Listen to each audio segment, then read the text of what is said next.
10 Juni 1940, di sebuah kota kecil Sisilia di Castelcuto, Renato, seorang anak berusia 13 tahun yang hidup saat Italia memasuki Perang Dunia Kedua, mendapatkan sepeda baru dari ayahnya yang memungkinkan dia bisa bergaul dengan anak-anak yang lebih tua darinya.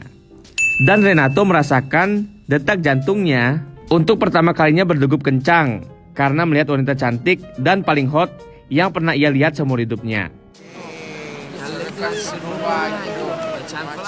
Nama wanita itu adalah Malena, wanita yang paling cantik dan molek di kota kecil itu. Malena merupakan anak dari guru bahasa Latin dari Renato di sekolahnya. Malena sudah menikah dan suaminya adalah Letnan Nino Scordia, seorang tentara yang sedang dikirim pergi untuk bertugas di daerah Afrika Utara. Ia berasal dari kota lain. Ia bersama ayahnya dibawa oleh Nino ke kotanya.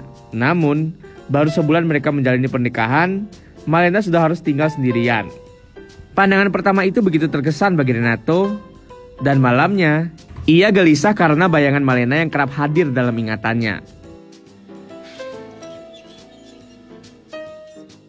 Keesokan harinya, Renato pun pergi bolos sekolah demi melihat Malena. Dia kabur dan nongkrong di depan rumahnya, meskipun akhirnya tetap tidak bertemu, karena Malena hanya muncul dalam imajinasinya saja.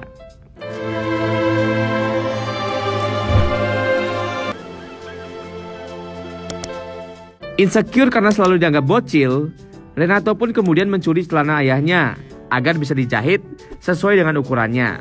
Ia ingin agar Malena melihatnya sebagai seorang pria.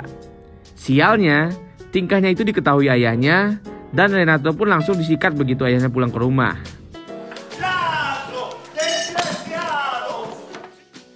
Di malam harinya, Renato kabur lewat jendela kamar. Ia yang sekarang sudah terobsesi dengan Malena mendatangi rumah wanita itu. Renato naik pohon dan mengintip ke dalam rumah. Ia menyaksikan bahwa wanita cantik ini terlihat gelisah dan kesepian ditinggal oleh suaminya.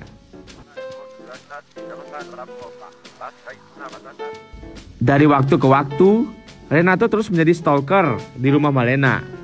Ia melihat di siang hari, wanita itu terlihat senang mendapat kabar dari suaminya. Namun di malam hari, Malena selalu terlihat kesepian.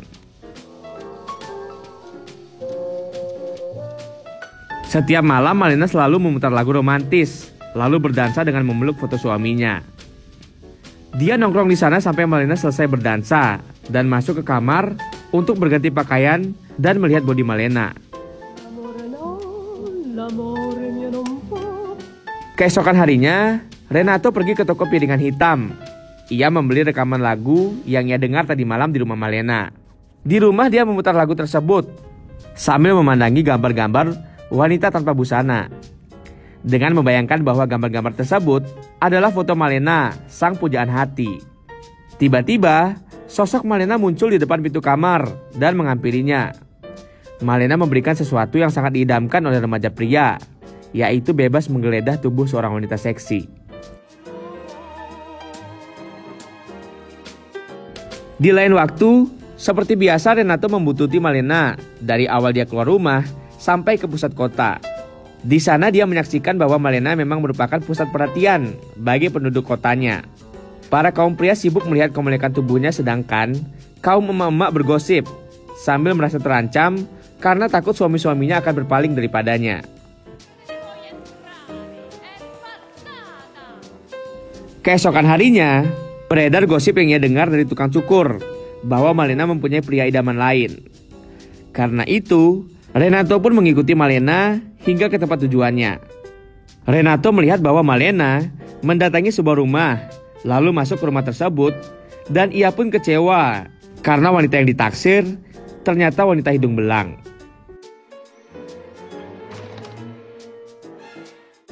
Besok harinya, Renato sedang komplain ke tukang sepeda karena rantai sepedanya macet setelah ia lumuri dengan minyak goreng. Kemudian, dia melihat Malena lewat di hadapannya. Sontak ia langsung melupakan komplainnya. Ia mengikuti kemana Malena pergi. Seperti biasa, kehadiran Malena gak lepas dari cibiran emak-emak yang sirik melihat wanita yang sangat cantik itu lewat di hadapan mereka. Malena ternyata berjalan menuju rumah yang kemarin ia tuju. Renato pun mengintip, dan ternyata rumah itu adalah rumah guru bahasa Latinnya yang merupakan ayah Malena sendiri.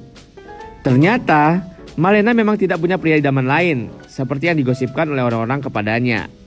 Bahkan ia terlihat sangat berbakti mengurus ayahnya yang udah tua itu. Malamnya Renato asik bercocol dengan iringan lagu romantis Malena. Sambil berfantasi, ia membayangkan bahwa ia adalah Tarzan dan Malena adalah Jane, dan mereka pun bertemu di sebuah pohon. Renato sangat menikmati cocolannya hingga ia tak sadar bahwa deretan per spring bednya yang sudah karatan menimbulkan suara yang bising. Ayahnya sampai terbangun karena mendengar suara decitan perkaratan itu. Tidak lama kemudian, sambil olahraga, terdengar ocehan-ocehan teman-teman sekolahnya menyebutkan bahwa suami Malena, Letnan Ninus Cordia, meninggal dalam tugas di medan pertempuran. Renato segera memeriksa keadaan Malena dan ia tak menemukannya di sana. Upacara pun dilakukan di alun-alun kota sebagai tanda berkabung atas kepergian perwira utusan dari kota tersebut. Malena saat itu memang tak menghadiri upacara itu. Hal itu menjadi bahan gibahan orang-orang yang menyebutkan bahwa Malena udah langsung sibuk nyari laki lain buat menghangatkan ranjangnya. Renato segera melakukan investigasi. Ia mendatangi rumah ayahnya Malena, yaitu guru bahasa Latinnya. Malena sedang berada di sana dalam keadaan yang sangat berduka. Dari saat itu, sosok Malena bagi Renato adalah sosok yang ia puja setara dengan Bunda Maria. Malena kini sudah resmi jadi janda, dan hal itu membuatnya jadi bahan fantasi para cowok mesum yang mengidamkannya. Renato kesal dengan perilaku tersebut. Akhirnya ia meludahi kopi om-om yang ngomong sembarangan tentang Malena dan juga mengencingi tas mama yang bergosip tentang hal yang tidak-tidak tentang Malena. Lalu Renato pergi ke gereja dan meminta agar Malena dilindungi dari orang-orang di kotanya. Setidaknya sampai beberapa tahun lagi, sampai dia cukup umur untuk mengambil alih Malena. Keesokan harinya, Renato melihat Malena sedang berjalan di kota. Dia terlihat masih dalam suasana berkabung. Malena mengenakan pakaian serba hitam, namun pria hidung belang di kota tak peduli Malena sedang berkabung atau tidak. Bokong Malena tetap jadi fokus perhatian mereka. Renato melihat Malena sedang membuang abu di alat setrikaan. Sepertinya hendak melupakan rasa sedihnya dengan melakukan pekerjaan sehari-hari. Lalu Malena mengecek jemurannya, tapi ternyata dalaman yang ia jemur belum kering. Akhirnya Renato segera berlari memburu dalaman tersebut. Ia merampok celana dalam hitamnya sebelum jemuran itu diangkat. Hingga malamnya saat di rumah, Renato memulai persiapan. Ia melumuri minyak di tempat tidurnya agar tak mengeluarkan suara yang terlalu bising. Ia menciumi dan menghirup aroma celana dalam Malena, dan ritual pun dilakukan dengan iringan lagu cinta kesayangannya. Namun karena pernya sekarang tidak berisik, maka ayah Renato pun tertidur dengan nyenyak dan bangun lebih awal. Ia masuk ke kamar Renato yang masih tertidur untuk membangunkannya. Ayahnya membukakan jendela kamar Renato dan ia melihat bahwa muka anaknya terselimuti sebuah celana dalam dengan ekspresi yang sedang senyum bahagia. Renato lari ke tengah rumah. Ibunya pun histeris melihat sebuah lingerie menempel di kepala anaknya. Sementara kakak ceweknya Renato malah meminta lingerie tersebut. Renato diseret ke kamar oleh ayahnya dan tidak diizinkan bicara dengan saudara perempuannya. Ia disekap di sana sampai 3 hari lamanya. Ayahnya pun kembali marah ketika melihat saku-saku celana Renato yang sudah bolong semua.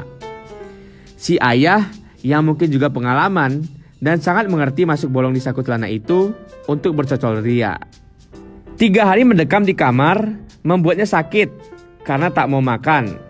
Dokter pun dipanggilkan orang tuanya, dan analisa dari dokter menyebutkan bahwa penyakit Renato adalah karena ia kurang udara luar. Maka perjalanan Renato yang liar pun kembali dimulai. Tujuan yang ia tuju pertama kali sudah pasti langsung ke rumah Malena. Namun ternyata 3 hari ia tinggal, situasi sudah tidak terkontrol. Selepas Malena menjanda, kini sudah banyak yang mendekati Malena. Dari dokter gigi, pemilik toko kelontong, profesor, pengacara, sampai perwira militer. Renato pun sedih karena saingannya yang semakin banyak.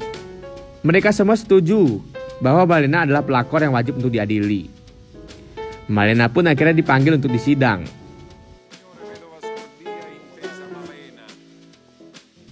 Di hari sidang terjadi, Malena memberikan pembelaan bahwa ia bukan tunangan dari si dokter seperti yang diakuinya.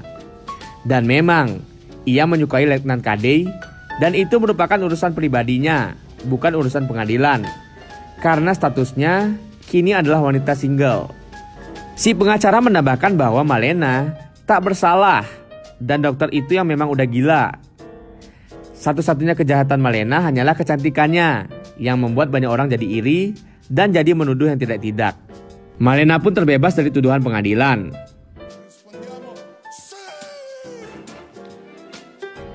Malam harinya, Renato mengintip lagi di rumah Malena. Ia melihat bahwa Malena dan si pengacara sedang merayakan kemenangan perkara di pengadilan. Malena hendak membayar pengacara dengan uang sekedarnya yang ia punya. Tapi pengacara yang cabul ini menolak untuk dibayar uang dan hanya ingin mencicipi tubuh Malena. Malena tak berdaya menghadapi kenyataan dan akhirnya berhasil digenjot oleh si pengacara itu. Renato tak dapat melihat adegan tersebut karena ia malah terjatuh dari pohon yang ia naiki. Besoknya dengan rasa amarah, Renato dari kejauhan mengintip Malena melihat bahwa si pengacara masih mengunjungi rumah Malena. Renato pun patah hati jadinya. Namun demikian, hal itu tak membuatnya melupakan sang pujaan hati. Wajah Malena selalu ada di benaknya, dimanapun ia berada, termasuk di dalam kelas. Lalu Renato melihat Malena yang sedang berjalan menuju sebuah gang yang cukup sempit. Di sana dia bertemu dengan seorang pedagang sayur yang bernama Antonio. Renato melihat kehidupan Malena kini sangat sulit. Malena terpaksa mengambil sebahan makanan kepada tukang sayur itu. Dan Antonio menawarkan Malena untuk dijamin makanannya, asalkan Malena mau untuk memberikannya jatah enak-enak di waktu luang. Saat itu, sebuah hal tak terduga terjadi.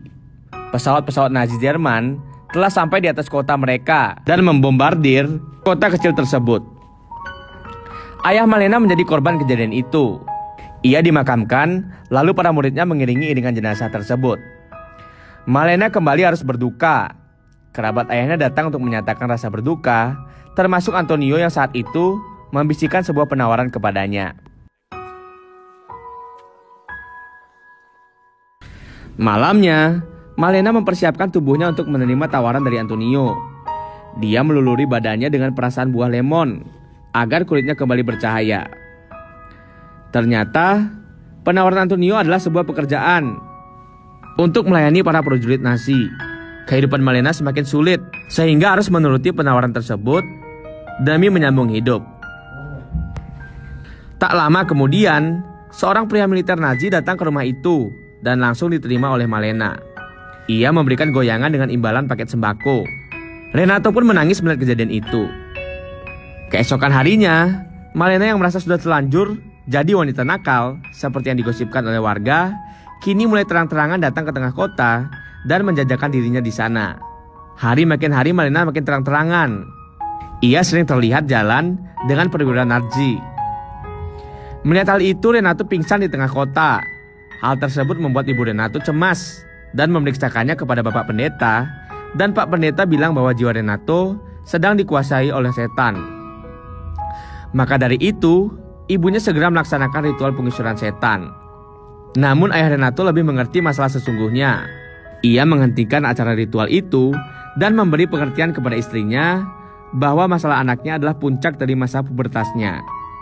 Oleh karena itu, sebagai bukti rasa sayang seorang ayah terhadap anaknya, ia mengajak Renato ke rumah bordil dan membiarkan anaknya itu untuk lepas kesucian secara layak di tangan seorang profesional. Beberapa waktu kemudian, pasukan Nazi berhasil dipukul mundur dari Italia. Pasukan sekutu datang membawa pesan kebebasan bagi warga kota Castelcuto. Warga bersukaria menyaksikan pasukan sekutu berparade keliling kota. Istri dokter gigi rupanya masih belum bisa melupakan rasa sakit hatinya. Dia mendapatkan kesempatan untuk melampiaskan dendam. Di tengah kerumunan warga, Malena disiksa, dipukul, ditendang, pakaiannya dilepaskan, dan rambutnya dicukur gundul. Tak ada seorang pun yang berani menolong Malena. Malena hari itu mendapatkan martabatnya sudah mencapai titik yang paling rendah. Dengan muka bonyok dan pakaian compang-camping, ia melarikan diri dari kerumunan warga. Renato hanya bisa menatap iba wanita yang ia puja, kini menjadi seorang yang ternistakan. Keesokan harinya, terlihat Malena sedang berada di stasiun kereta di antara kerumunan pengungsi lain menuju kota Messina. Renato tak pernah menyangka kejadian seburuk ini akan menimpa Malena. Hati Renato menjadi remuk menyaksikan wanita idamannya sudah tak ada. Ia melempar piringan hitam lagu-lagu Malena ke lautan lepas. Beberapa waktu kemudian seorang mantan militer tiba di kota tersebut dengan tangannya buntung sebelah. Setelah menguping pembicaraan, Renato mengenal orang tersebut. Dia adalah Nino Scordia, suami Malena. Ternyata ia tak meninggal seperti yang dikabarkan. Nino mendatangi rumahnya untuk mencari istrinya. Namun ia menemukan bahwa kini rumah tinggalnya telah ditempati oleh para gelandangan. Ia kemudian mendatangi markas pasukan sekutu dan menjelaskan bahwa ia ditawan di India dan menderita penyakit malaria selama berada di sana. Sekarang, ia sedang mencari istrinya. Pihak sekutu tak mempunyai informasi tentang keberadaan Malena. Orang-orang di kotanya juga tak ada yang berani untuk menceritakan hal yang terjadi terhadap istrinya. Di malam harinya, seperti biasa ia naik ke pohon di rumah Malena dan melemparkan surat kepada Nino Scordia yang bermalam di sana bersama para kaum tunawisma. Dalam surat itu ia memberi kesaksian bahwa istrinya sangat-sangat setia kepadanya dan masih sangat cinta terhadapnya di luar omongan orang-orang yang menjelek-jelekan namanya. Banyak hal memang pernah terjadi, namun saat itu kondisinya karena Nino sudah dikabarkan meninggal. Nino segera berangkat menuju stasiun kereta untuk menyusul istrinya menuju Messina, seperti yang diinformasikan oleh Renato. 1 tahun kemudian, sudah terjadi banyak perkembangan. Castel Kuto pun sudah seperti sedia kala. Bahkan, Renato kini sudah memiliki pacar dari penduduk di kota itu. Tiba-tiba, mereka semua dikagetkan oleh orang yang mereka kira sudah bakal menghilang untuk selamanya. Wanita itu adalah Malena yang kini sudah bersatu kembali dengan suaminya. Mereka berdua berjalan bergandengan, terlihat harmonis dan sepertinya sudah mau menerima keadaan masing-masing pasangan. Semua penduduk kota kali ini tidak ada yang berani menatap sinis kepada mereka. Bahkan, istri dokter sekalipun tak berani mengusik mereka. Keesokan harinya, Malena pergi ke pasar untuk belanja. Seperti biasa, wanita cantik ini selalu menjadi pusat perhatian kemanapun ia pergi. Namun, kali ini respon yang diterimanya sangat berbalik dengan yang sebelumnya. Emak-emak di sana kini sudah tersadarkan bahwa Malena adalah wanita yang sangat baik dan mau kembali bersama dengan suaminya yang kini sudah menjadi seorang penyandang disabilitas. Salah seorang pedagang pun bahkan memberikan sebuah pakaian secara gratis ketika Malena terlihat tertarik dengan pakaian itu. Akhirnya mereka semua mulai bertegur sapa dengan Malena, dan kini Renato sudah berani untuk mulai menyapa wanita pujaannya itu. Ia membantu Malena memungut belanjaannya yang terjatuh dan memberi ucapan semoga sukses untuk menjalani kehidupannya. Film pun diakhiri dengan senyuman kecil dan anggukan dari seorang wanita paling cantik yang pernah hidup di Kastil Kuto. Ending yang sangat sopan.